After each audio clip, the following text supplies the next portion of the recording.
Hello student, I am your teacher mister Vishal Gaurav Gupta. So friend, आज की इस video में यहाँ पे हम लोग वैद्युत द्विध्रुव के कारण निरक्षीय बिंदु पर वैद्युत क्षेत्र की तीव्रता को यहाँ पे हम लोग देखने वाले हैं। इससे पहले के लेक्चर में हमने फिजिक्स में तुम्हारा यहाँ पे वैद्युत द्विध्रुव के कारण अक्षीय बिंदु पर वैद्युत क्षेत्र की तीव्रता को यहाँ पे हमने फाइंड किया था। बोर्ड के दृष्टि से देखें तो ये क्वेश्चन काफी इंपॉर्टेंट क्वेश्चन है। तुम लोग यहाँ पे हम इसकी इम्पोर्टेंट की जानकारी के लिए तुमको यहाँ पे हम मेंशन भी कर दिया हूँ कि यहाँ पे कौन कौन से बोर्ड में ये ज़्यादा क्वेश्चन पूछा गया है। तो तुम्हारा ये UP board, MP board, Jharkhand board, Rajasthan board, Uttarakhand board, Bihar board, Gujarat board, Maharashtra board, maximum all board में ये क्वेश्चन रिपीटेड क्वेश्चन है, पूछा ही जाता है। इस साल नहीं पूछेगा, अगला साल पूछेगा ये क्वेश्चन। बड़े मार्क्स में क्वेश्चन पूछा जाता है, तो इसको छोड़ के तुम लोग एकदम नहीं जाना। इस साल अगर नहीं पूछता है तो अगला साल क्वेश्चन ये पक्का पूछेगा। सो अक्षीय और निरक्षीय, इसका दो वर्जन है, वैद्युत द्विध्रुव कारण अक्षीय और एक वैद्युत द्विध्रुव कारण निरक्षीय बिंदु पर वैद्युत क्षेत्र की तीव्रता को फाइंड कीजिए। एक क्वेश्चन आपको बड़े मार्क्स में मिलने के लिए पक्का एकदम गारंटी है, या तो अथवा करके दे या तो फिर और करके दे, या फिर एक क्वेश्चन देगा ही देगा। इस चैप्टर से मोस्ट इंपोर्टेंट है गाउस का नियम और ये दोनों। ठीक है, तो आज की इस वीडियो को स्टार्ट करते हैं। चलो, तो तुम्हारा सबसे पहले अगर हम इस वीडियो को हम स्टार्ट करने से पहले मैं तुम लोग को बता देता हूँ कि यहाँ पे 11th, 12th, 10th के बच्चों के लिए यहाँ पे मैं फिजिक्स, केमिस्ट्री एंड मैथमेटिक्स का यहाँ पे टोटल सिलेबस कंप्लीट कराऊंगा। और तुम्हारा यहाँ पे देखा जाए तो 12th का मैं मैथमेटिक्स बुक दिसंबर लास्ट तक मैं ख़त्म कर दूंगा। ठीक है, इस सेक्शन का मतलब जो इस सेशन है उसका दिसंबर 2024 का यहाँ पे तुम्हारा लास्ट मैं खत्म कर दूंगा दिसंबर तक। टोटल ऑल मैथमेटिक्स चैप्टर और फिजिक्स एंड केमिस्ट्री में इंपॉर्टेंट क्वेश्चन जितना सारा भी होगा एक प्लेलिस्ट बना को दे दूंगा। उससे बाहर तुम्हारा बड़े मार्क्स में नहीं आएगा। ठीक ना। चलो, आज की इस वीडियो में यहाँ पे स्टार्ट करते हैं। सबसे पहले देखो, यहाँ पे फिगर की अगर बात किया जाए तो सपोज करो एक यहाँ पे हम फिगर लेते हैं। ठीक है, एक यहाँ पे हम फिगर ड्रॉ करते हैं। पता नहीं मेरा पेन को क्या हो गया यार, ये चल ही नहीं रहा है सही से, काम ही नहीं कर रहा है यहाँ से। चलो देखो, यहाँ पे एक फिगर ड्रॉ करते हैं हम। ठीक ना। सबसे पहले मान लिया एक मैंने लाइन खींचा। ठीक है, एक मैंने पैरेलल लाइन खींचा, एकदम सीधी रेखा खींचा। ठीक है, और उसमें हमने एक यहाँ पे इसके सेंटर से एक लंब खींचा। क्या, इसके सेंटर से हमने यहाँ पे ऐसे लंब खींचा। ठीक है, लंब खींचा। अब मैंने लंब खींचा हुआ, उसके बाद देखो यहाँ पे इसको हमने प्लस का क्यू माना और इसको हमने यहाँ पे माइनस का क्यू माना। इसको इस पॉइंट को हम मान देते हैं ए और इस पॉइंट को मैं बी मान लेता हूँ। ये जो मिडल पॉइंट है इसको ओ मान लेता हूँ और इसको पी मान लेता हूँ। ठीक है, अब उसके बाद देखो करना कुछ नहीं, एकदम आसान क्वेश्चन है, हल्का मैं एकदम बताऊंगा, टेंशन नहीं लेना। अब देखो, जब विद्युत क्षेत्र बाहर की ओर गमन करती है, जब प्लस क्यू से पी बिंदु तक, देखो जब यहाँ पे प्लस क्यू से फिगर देखो, जब प्लस क्यू से पी बिंदु तक दूरी तय करती है तो विद्युत क्षेत्र बाहर की ओर गति करेगी। क्या करेगी? विद्युत क्षेत्र बाहर की ओर गति करेगी। ठीक है, तो यहाँ से यहाँ तक ये विद्युत क्षेत्र ऐसे बाहर की ओर गति करेगी। ठीक है, यहाँ पे से बाहर की ओर गति करेगी और जब माइनस क्यू से पी बिंदु तक जाएगी तो ये ऋणात्मक होने के कारण ये अंदर की ओर आएगी। ठीक है, ऐसे अंदर की ओर आएगी ये। ठीक है, फिगर समझ में आ गया, ये अंदर की ओर आएगी। अब जो तुम्हारा ये पॉइंट है, जो ये तुम्हारा पॉइंट है, इसको हमने आर माना हुआ है। ये जो मिडल पॉइंट है इसको आर माना हुआ है और क्यू से प्लस क्यू से ओ तक की दूरी हमने यहाँ पे ए माना। ठीक है, और यहाँ से यहाँ तक की दूरी, ओ से माइनस क्यू तक की दूरी ए है। तो जब क्यू और बी, जब तुम्हारा ए और बी का टोटल दूरी देखा जाए तो क्या हो जाएगा? 2a हो जाएगा। ठीक है, क्यू से ओ तक की दूरी, प्लस क्यू से ओ तक की दूरी ए थी और ओ से माइनस क्यू की दूरी यहाँ पे तुम्हारा ए था, तो ए से बी का टोटल दूरी क्या हो जाएगा? 2a होगा। ठीक है, ए से बी का तुम्हारा टोटल दूरी यहाँ पे 2a होगा। अब आगे देखो अब अगर आगे बात किया जाए तो अब इसमें हमको पाइथागोरस प्रमेय का अब यहाँ पे फॉर्मूला लगा के हमको एपी तुम्हारा एपी फाइंड करना होगा पहले। ठीक है, यहाँ पे एपी फाइंड करते हैं, उसके बाद देखो क्यों फाइंड करते हैं पता चलेगा। तो सबसे पहले इसमें हम पाइथागोरस प्रमेय लगाएंगे। ठीक है, पाइथागोरस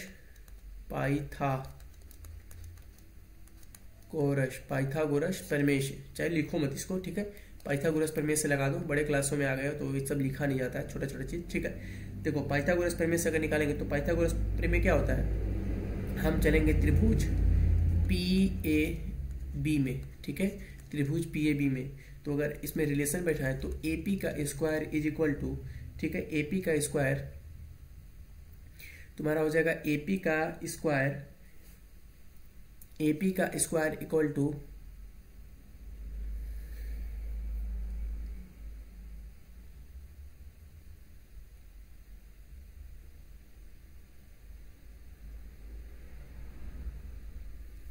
ठीक है AP का स्क्वायर, और उसके बाद तुम्हारा होगा यहाँ पे, 1 मिनट यार हमको भी थोड़ा कंफ्यूजन लग रहा है हमको इस फिगर में, मैं चेक कर लेता हूँ एक बार।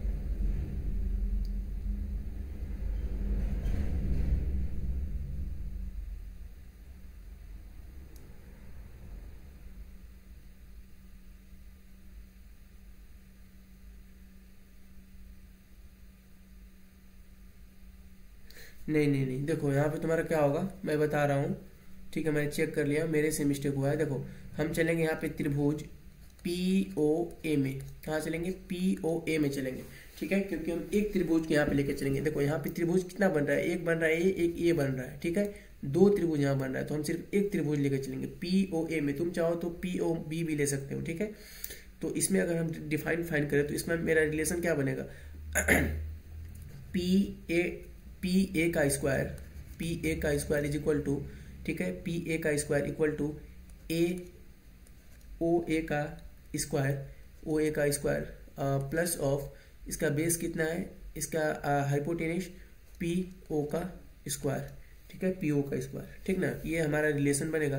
तो अगर हम PA का स्क्वायर, हमको PA फाइंड करना है, ठीक है, PA फाइंड करना है, PA का स्क्वायर AO का वैल्यू कितना है, AO, चाहे इसको पहले AO को हम यहाँ पे पहले PO लिख देते हैं, पहले लंब, ठीक ना, तो यहाँ पे क्या लिखते हैं PO का स्क्वायर, ठीक है, PO का स्क्वायर प्लस AO का स्क्वायर, ठीक है, पहले लंब, देखो कर्ण का स्क्वायर इज इक्वल टू लंब का स्क्वायर प्लस आधार का स्क्वायर, सेम वही फॉर्मूला का यहाँ पे यूज किया, PA का स्क्वायर, ठीक है, और उसके बाद PO का वैल्यू कितना है, देखो यहाँ पे PO का वैल्यू, यहाँ से तुम्हारा PO का वैल्यू कितना है, ये वाला देखो ये तुम्हारा R है, PO का वैल्यू R का स्क्वायर प्लस ऑफ R का स्क्वायर, और तुम्हारा प्लस ऑफ यहाँ से तुम्हारा क्या हो जाएगा AO का वैल्यू कितना है, AO का वैल्यू हमने A माना हुआ है, तो A का स्क्वायर, तो P of A is equal to under root R square plus A square. हमने PA का यहाँ से वैल्यू को फाइंड कर लिया है, ठीक है, तो PA का जो वैल्यू आया ये तुम्हारा वैल्यू आएगा, देखो R square plus of A square.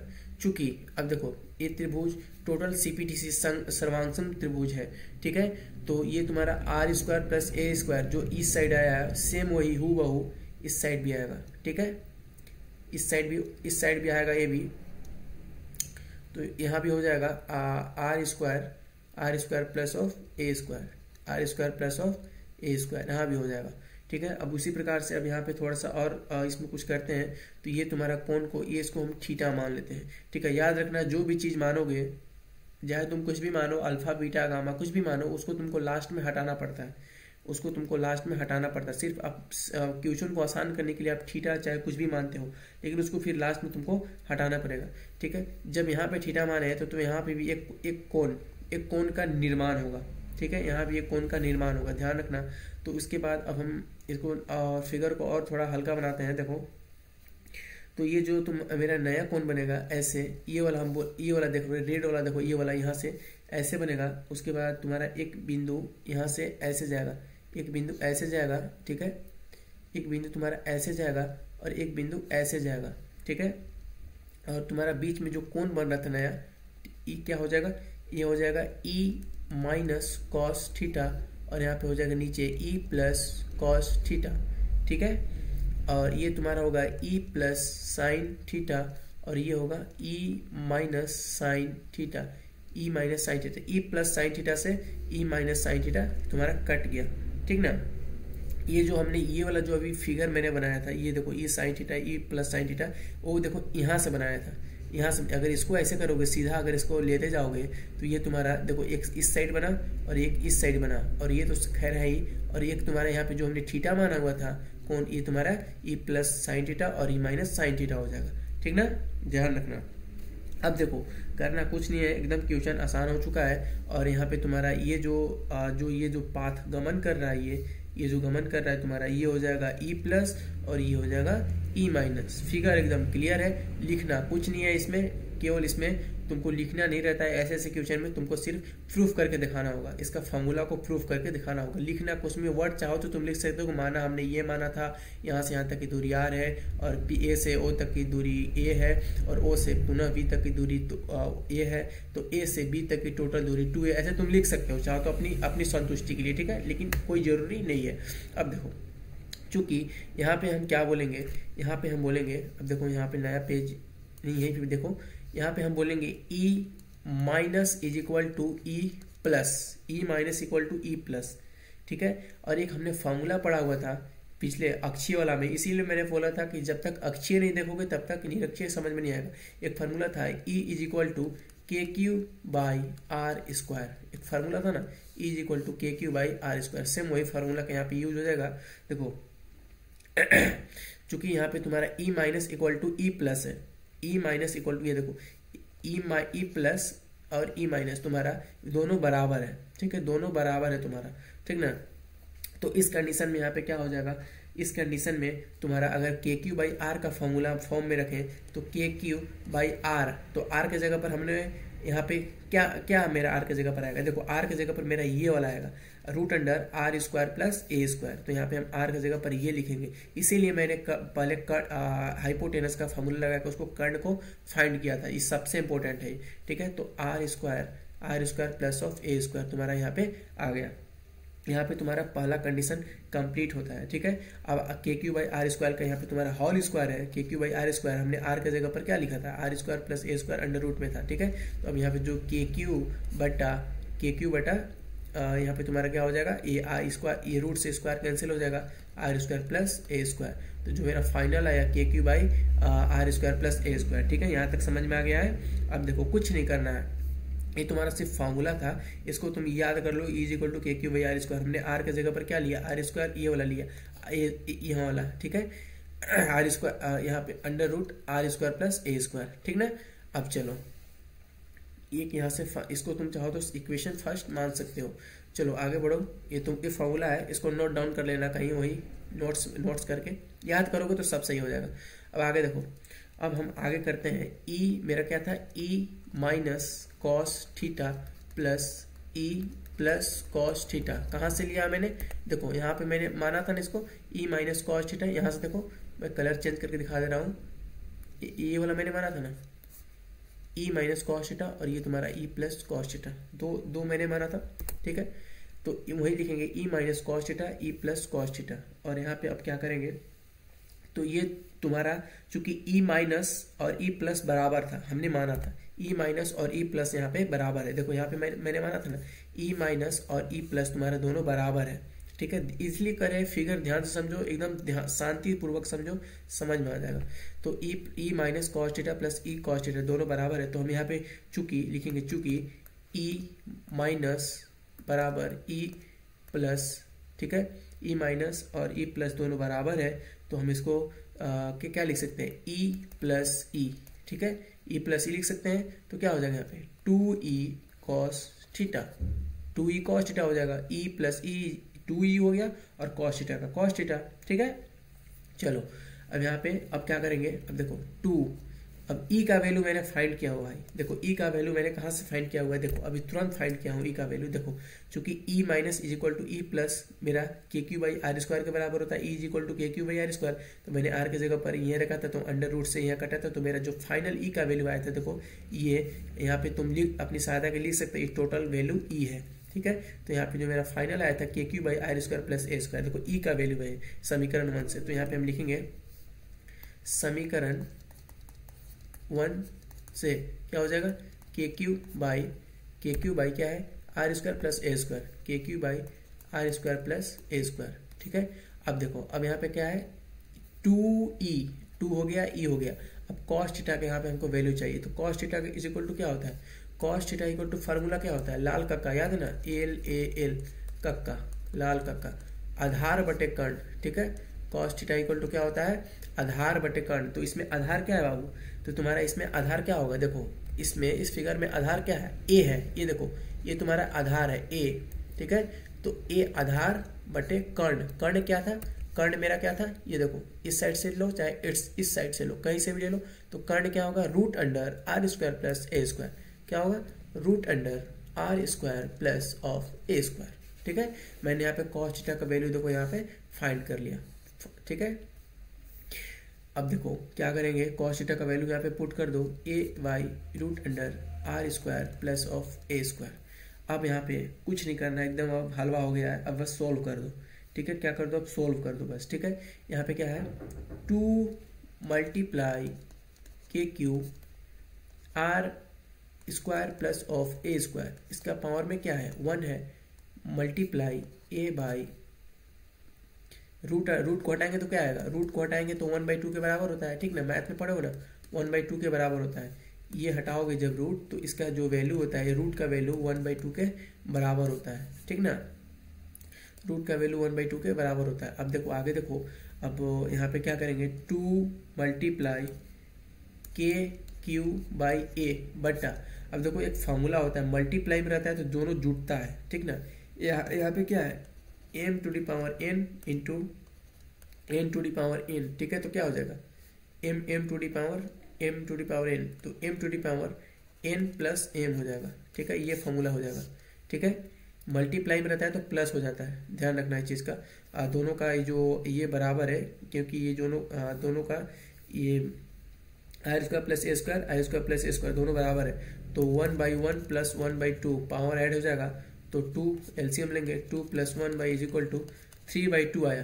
क्या आया, 3/2। तो यहाँ पे लिखेंगे R square plus of A square into power of 3/2, power of 3/2 लिख दे। ठीक ना, अब देखो अब क्या करना है, चूंकि हम यहाँ पे मानेंगे कि आर जो आर है वो ए से बहुत बड़ा है यार।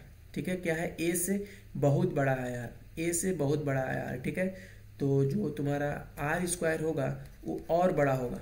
ठीक है, यानी ए स्क्वायर से और बड़ा है आर स्क्वायर, ए स्क्वायर से और बड़ा है आर स्क्वायर। तो यहाँ पे हम इसको, एक मिनट यहाँ पे, अच्छा पहले लाइन पार लेता हूँ।